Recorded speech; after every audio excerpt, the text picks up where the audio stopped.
Gawin ito sa kanyang litrato. Kapag ginawa mo ito ay hindi na siya magkakanda o gagapa sa iyo.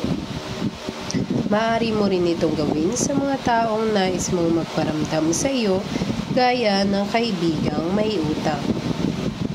Una ay kailangan mo ng litrato ng taong nais mo kulitin ka. Kailangan mo rin ng pulang kandila. Isulat mo ang pangalan niya sa likod ng kanyang litrato ng 7 beses at patungan mo ng iyong pangalan ng 8 beses. Hawakan gamit ng 2 mong kamay at sambatin ang kanyang pangalan. Sa kasambitin nito, iisipin mo ako ngayon at hanggang hindi mo ako kinukulit.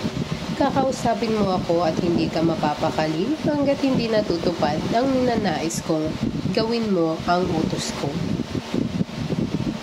Sunod ay sindihan ang kandila at ipatong ito sa kanyang litrato.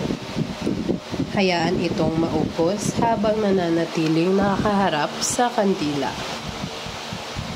Pagkatapos ay itago ito sa pulang damit mo. Kailangan ay pulang damit, punda o kumot. Basta ay pulang tela na pagmamay-ari mo. Ibaon ito sa lupa. Kapag natupad na ang nais mo, halimbawa ay binayaran ka na ng isang kaibigan sa kanyang utang,